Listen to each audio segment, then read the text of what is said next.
геаграфічныя паясы і прыродныя зоны зямлі. Сёння мы даведаемся пра геаграфічныя паясы і прыродныя зоны зямлі.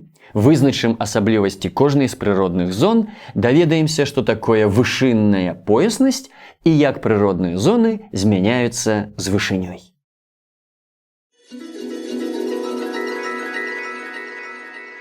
Геаграфічныя паясы і прыродныя зоны.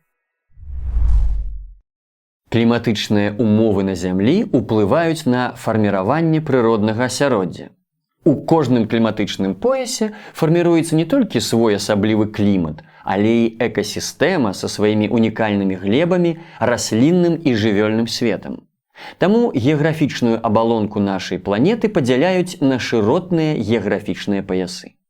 Геаграфічныя паясы – гэта прыродныя комплексы, якія шырокімі палосамі цягнуцца ў шыротным напрамку і мяняюць адзін аднаго ад экватара да полюсаў. Іх межы амаль супадаюць з межамі кліматычных паясоў, таму і назвы іх супадаюць з назвамі кліматычных паясоў.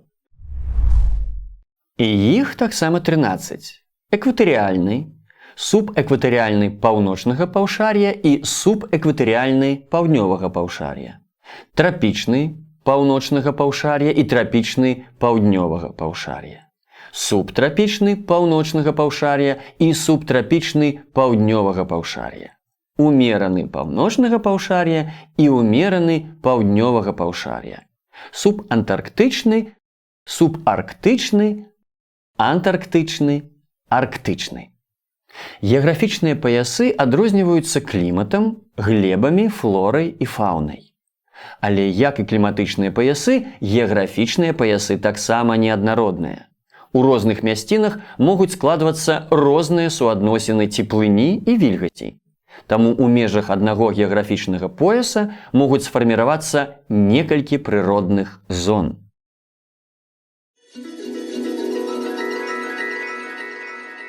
Прыродныя зоны. Прыродная зона – гэта тэрыторыя з блізкімі умовамі тэмператур і увільгатнення, падобнымі глебамі, расліннасцю і жывёльным светам. Прыродныя зоны вылучаюць толькі на сушы, бо кліматычныя умовы ў воднай прасторы больш аднародныя. Найбольшы ўплыў кліматычныя умовы аказваюць на раслінны свет. Расліны умела прыстасоўваюцца да розных акалічнасцей, таму ўсе прыродныя зоны атрымалі назву паводле таго тыпу расліннасці, які там пераважае. Вось некаторыя з іх. Трапічныя лясы, змешаныя лясы, травяністыя саванны, лесастэп.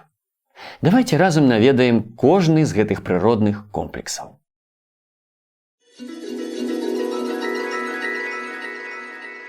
Прыродныя зоны экватарыяльнага і субэкватарыяльнага геаграфічных паясоў. Распачнем мы нашу вандроўку з лясоў Амазоніі ў паўднёвай Амерыцы. Тут знаходзіцца самы вялікі ў свеце трапічны лес, які раскінуўся абапал ракі Амазонкі. Тут пражываюць 3/4 ўсіх відаў раслін і жывёл на планеце.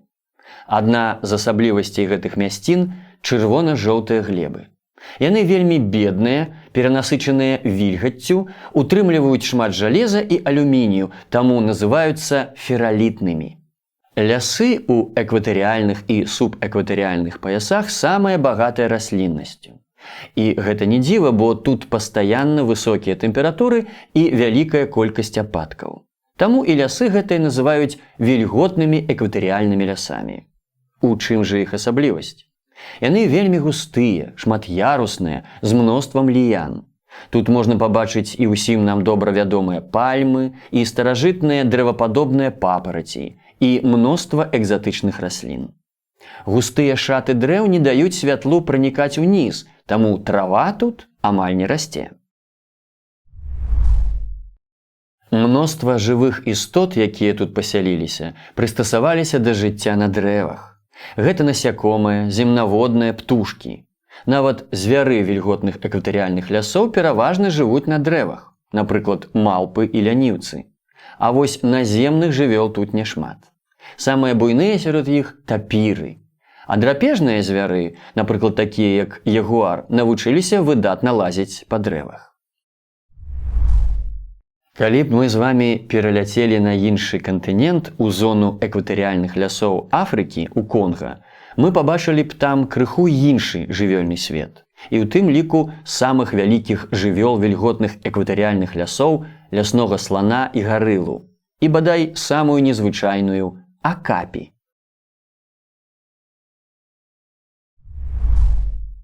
Экватарыяльныя лясы ў паўднёвай Амерыцы і Афрыцы змяняюцца саванамі. Для іх характэрнае чаргаванне сухога зімовага і вільготнага летняга сезонаў.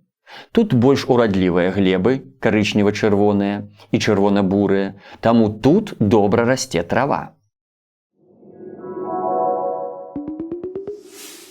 Саванны – гэта адкрытыя травяністыя раўніны з адасобленымі дрэвамі і гаямі. У сухі сезон травы засыхаюць, а дрэвы скідаюць лістоту. Каб не пакутаваць ад нястачы вады, некаторыя расліны прыстасаваліся да такіх умоў і навучыліся назапашваць ваду. Кактусы робяць запасы вады ў сваіх сцяблінах, а баабабы – у ствалах. Баабабы – адны з самых тоўстых дрэў на нашай планеце. Дыяметр іх ствалоў можа дасягаць 10 метраў, а каб памераць іх ствол у абхваце, спатрэбіцца рулетка даўжынёй больш за 30 метраў. Жывёлы саванны таксама прыстасаваліся да засухі. У саванне жыве шмат траваедных, капытных жывёл, антылопы, зебры, буйвалы. А таксама самыя вялікія траваедныя сушы – жырафы, сланы і насарогі. Большасць траваедных здольныя пераходзіць на агромністыя адлегласці, шукаючы мясціны, дзе больш дажджоў і свежая расліннасць. Услед за імі ідуць і драпежнікі – і львы, гепарды, леапарды, гіены. А вось дробныя жывёлы, некаторыя грызуны і земнаводныя, не здатныя на такія пераходы, таму яны ўпадаюць у спячку на ўвесь сухі сезон.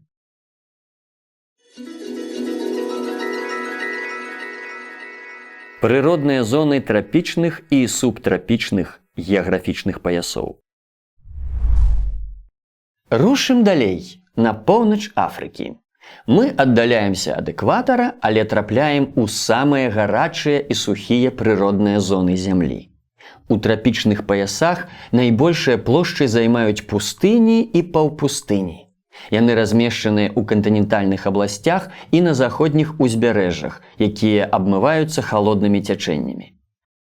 Расліны тут вымушаныя былі прыстасавацца да пастаяннага недахопу вільгаці. Адныя расліны развілі доўгае карэнне, якое дасягае падземных вод. Іншыя навучыліся назапашваць ваду ў сцёблах альбо лістоце. У-трэціх, лісце зменшылася альбо пераўтварылася ў калючкі. Жывёлы пустынь могуць доўга абыходзіцца без вады. І не таму, дарэчы, што носяць яе з сабой, як гэта можна падумаць пра вярблюдаў і іх гарбы. Не. У гарбах вярблюдаў не вада, а тлушч, і калі вярблюду трэба сагнаць смагу, тлушч ператвараецца ў ваду. Як жа жывёлы абыходзяцца без вады? Антылопы вандруюць на вялікія адлегласці, шукаюць ваду і сакавітыя расліны. А вось дробныя звяркі, такія як фенік, грызуны, а таксама змеі, вядуць начны лад жыцця, каб пазбегнуць спёкі. Вадкасць яны атрымліваюць з мяса альбо ягад і лістоты. Глебы паўпустынь шыразёмы, а ў пустынях пустынныя камяністыя альбо пясчаныя.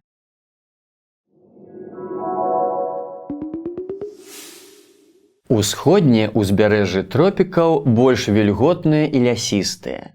Тут вылучаюць зону пераменна вільготных і мусонных лясоў. Яны мяжуюць з вільготнымі экватарыяльнымі лясамі. Яны адрозніваюцца ад вільготных экватарыяльных меншай відавай разнастайнасцю. Тут ярка выражаныя сухія і дажджлівыя перыяды. І калі наступае засуха, большая частка дрэў, апроч вечназялёных, скідае лістоту. Таму часам такія лясы яшчэ называюць сухімі шыракаліснымі лясамі, трапічнымі і субтрапічнымі. Вы, мусіць, памятаеце гісторыю хлопчыка Маўглі, які вырас разам з дзікімі звярамі.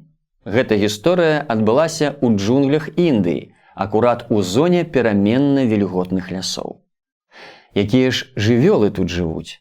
Сланы і насарогі, тыгры і леапарды, мноства малпаў, панды, шмат відаў птушак.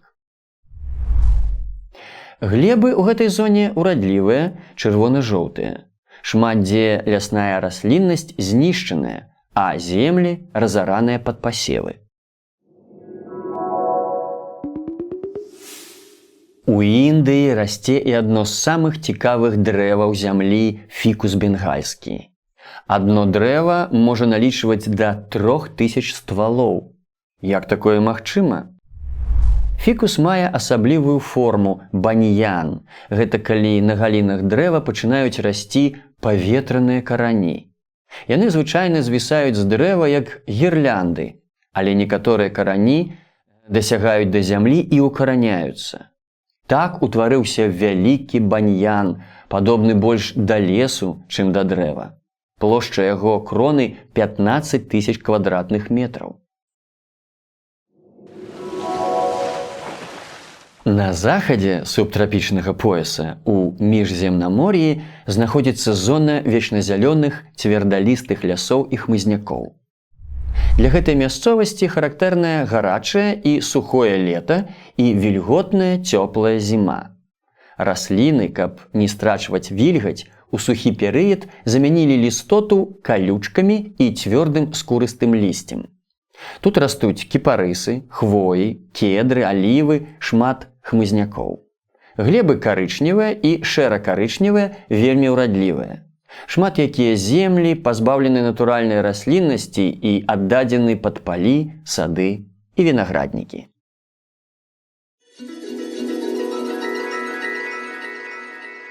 Прыродныя зоны умераных геаграфічных паясоў. А цяпер перанясёмся ва ўмераны геаграфічны пояс. Тут таксама сустрэнуцца знаёмыя ўжо нам пустыні і паўпустыні. Тут гарачае сухое лета і халодная маласнежная зіма. Таксама небагаты раслінны і жывёльны свет. У пустынях жывуць яшчаркі, павукі, грызуны, некаторыя антылопы і вярблюды. У паўпустынях можна пабачыць сурыкатаў, пустынных ваўкоў і лісоў, шакалаў і гіен. Паўпустыні пераходзяць у стэпы. Землі тут значна больш урадлівыя, чарназёмныя, пакрытыя злакамі ці разнатраўна-злакавай расліннасцю. Сустракаюцца тут пераважна грызуны і капытныя. У стэпах Паўночнай Амерыкі, якія называюцца прэріямі, жывуць бізоны, а ў стэпах Еўразіі – сайгакі. Сярод драпежнікаў барсук амерыканскі, стэпавы ліс або карсак – кайот. Стэпы паступова змяняюцца лесастэпамі. Лугі тут чаргуюцца з хвойнымі або асінава-бярозавымі лясамі. Глебы урадлівыя, шэрыя, лясныя, чарназёмы. Таму гэта зона моцна разараная, больш жывёл траваедных.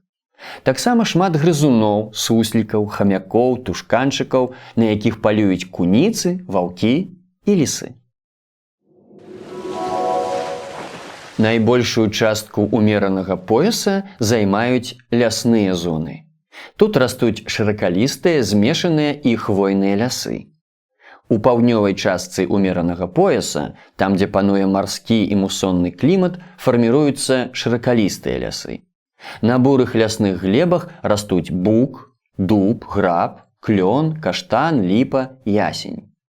Калі ж рухацца ўглыб мацерыкоў, дзе клімат больш рэзкі, кантынентальны, да шыракалістых парод дрэў дадаюцца драбналістыя бяроза, асіна, вольха і хвойныя. Такія лясы называюць змешанымі. На поўначы умеранага пояса выцягнуліся хвойныя лясы тайга. Тут растуць лістоўніцы, хвоі, елкі, піхты, кедры, туі. Глебы тут падзолістыя. Жывёльны свет лясных зон дастаткова багаты і разнастайны. Тут жывуць алені, ласі, казулі, дзікі, зайцы. Шмат драпежнікаў – лісы, ваўкі, куніцы, рысі, бурыя мядзведзі. Спадзяюся, вы пазналі, у якой геаграфічнай зоне мы жывём. Так, у зоне змешаных лясоў. Паспрабуйце самі назваць, якія дрэвы і якіх жывёл вы бачылі ў беларускіх лясах.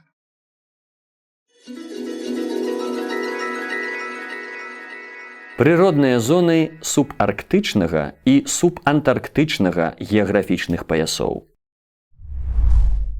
У субарктычным поясе размешчаныя прыродныя зоны тундры і лесатундры. Зіма тут працяглая і марозная, лета прахалоднае і вельмі кароткае. Часта дзьмуць моцныя вятры. Пашыраная шматгадовая мерзлата, таму раслінны і жывёльны свет тут досыць бедныя. Лесатундра – гэта пераходная зона ад тайгі да тундры. Рэдкія лясы чаргуюцца з адкрытымі прасторамі, пакрытымі мохам і лішайнікамі. Тут жывуць прадстаўнікі тайгі – лось, буры мядзведзь, расамаха, заяц, бяляк. А ўзімку сюды вандруюць жыхары тундры – паўночны алень і пясец. Зона тундры цягнецца шырокай паласой уздоўж паўночнага ледавітага акіяна. Дрэваў мала, расліны нізкарослыя. Тут растуць карлікавыя бярозы, хмызнякі, імхі, лішайнікі. Жывёлы тундры маюць густое футра і ахоўную бела-шэрую афарбоўку. Тут жывуць белыя курапаткі, палярная сава, лемінгі, пясцы, паўночны алень. Глебы тундры і лесатундры вельмі бедныя на перагной, часта забалочаныя.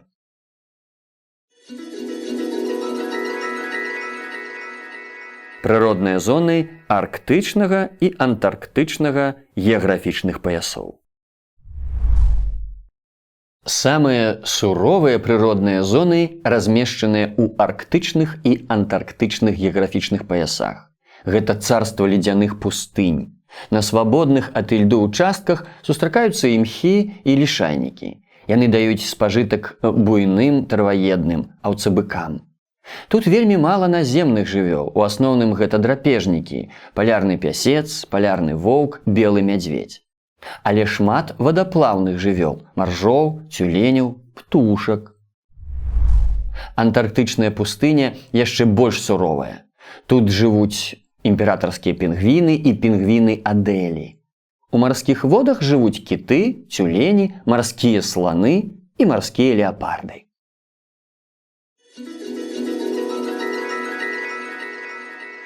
Вышынная пояснасць. Прыродныя умовы змяняюцца не толькі ад экватара да полюсаў, але і з наборам вышыні. У горах таксама адбываецца змена прыродных зон, толькі не ў гарызантальным кірунку, а ў вертыкальным. Паясы расліннасці змяняюцца ад падножжа да вяршыні гары. Гэта называецца вышыннай пояснасцю.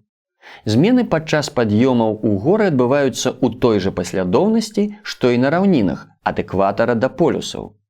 Чаму так адбываецца? Калі прасачыць змены ў тэмпературы, то на кожны кіламетр пад'ёму тэмпература паветра зніжаецца на 6 градусаў. Да вышыні 2-3 кіламетры павялічваецца колькасць ападкаў, а атмасферны ціск паніжаецца. Першы вышынны пояс расліннасці заўсёды адпавядае той прыроднай зоне, у якой размешчанае падножжа гары. Колькасць паясоў залежыць ад месцазнаходжання горнай сістэмы і яе вышыні.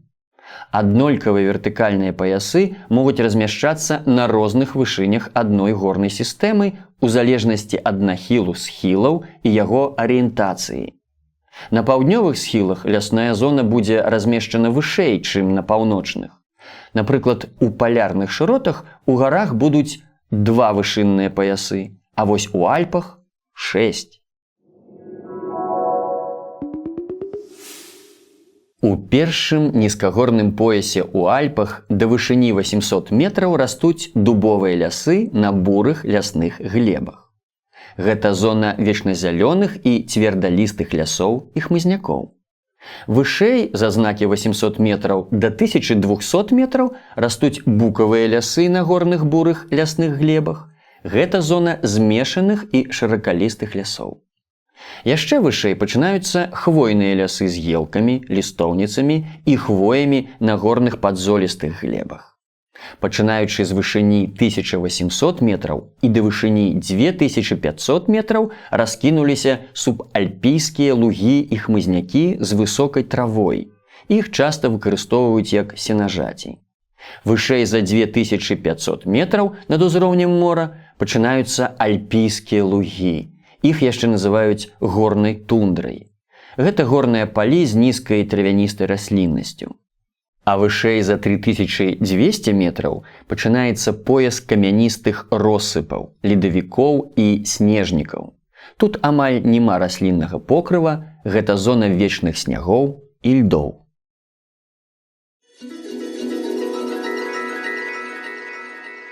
Запамінаем. Прыродная зона – гэта тэрыторыя з блізкімі умовамі тэмператур і увільгатнення, падобнымі глебамі, расліннасцю і жывёльным светам. Змены прыродных зон з геаграфічнай шыратой – гэта праява геаграфічнай занальнасці. Галоўная прычына фарміравання прыродных зон унутры геаграфічнага пояса – гэта розныя суадносіны цяпла і вільгаці. Назвы прыродным зонам даюцца паводле галоўнай адметнай прыкметы расліннасці. Заканамерная змена прыродных комплексаў у горах з вышынёй называецца вышыннай пояснасцю. Гэта праява геаграфічнай азанальнасці. Давайце праверым вашы веды.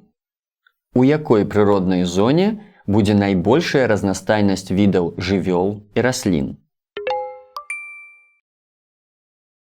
Так, у зоне вільготных экватарыяльных лясоў. А дзе іх будзе найменш? Правільна, у антарктычных і арктычных пустынях. У якой прыроднай зоне знаходзіцца Беларусь? У зоне змешаных лясоў. А ў якой прыроднай зоне жывяце вы? Напішыце ў каментарах.